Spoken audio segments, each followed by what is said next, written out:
U.S. racing on Labor Day weekend is basically a NASCAR show. And since Derek went all Ricky Bobby on us with Monday's episode, no reason for me to cover the Atlanta NASCAR race. P.S. Casey Kane won. Set his car up for short-run sprints, which is how the race ended. By the way, I watched. Tried to enjoy.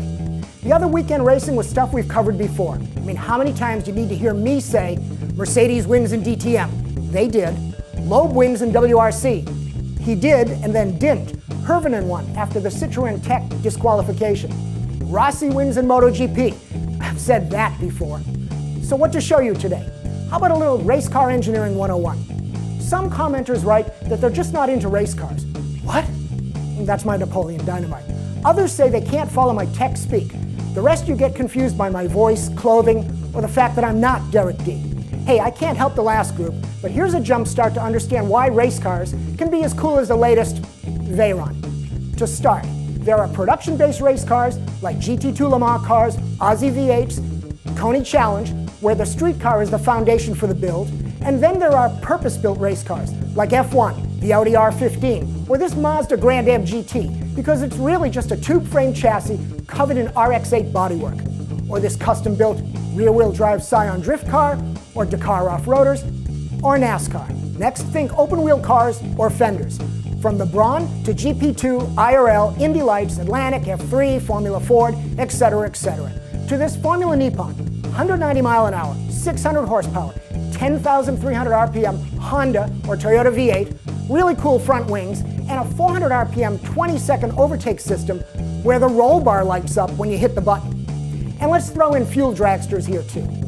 Then race cars with fenders, sedans like DTM and WTCC, sports cars like Japan Super GT, including this wild, mid-engine I think, Toyota Corolla, and prototypes like this super slick Le Mans Series V12 Aston Martin LMP. Race car technology comes down to 6 areas: engines, powertrain, normally aspirated or forced induction, gas, diesel, or race fuel, production-based gearboxes, or sequential shift, aerodynamics, car shape plus wings, spoilers, splitters, tunnels, diffusers, all to manage the air in, around, and under, to control drag and downforce. Weight, lighter is always better, but also weight distribution for handling. Suspension, ride control and weight shift management via geometry, shocks, springs, and sometimes third springs, kind of a second suspension to allow the car to be soft at low speed and then stiff at high speed when the third spring is pushed on by the downforce load. Tires, street spec or pure race, but all literally a black art of compounds and design. And electronics, to manage everything as much as the rules allow, like the engine, gearbox, differential, traction, braking, and data, because that's how you learn to go faster. These 6 areas define race cars, be they a spec class like the new Super League Series, or an open competition like drifting, where you can run different cars. And it's the same 6 disciplines for racing bikes too. In the old days, the biggest engine was the way to win. Enzo Ferrari had that mindset. Porsche used that thinking to give the world the 5-liter 917 when Le Mans only wanted 3-liter cars. But today, sadly, the big engine edge is mostly gone. Now you gotta make those 6 areas work or find a big advantage in at least one of them.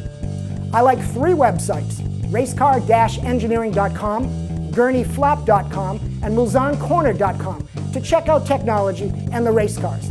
Like this 1980s Alfa Romeo GTP I found on Gurney Flap that I never knew existed. In the future, if you like, we can look at various cars or categories up close. Just tell me what you think, as if I needed to ask.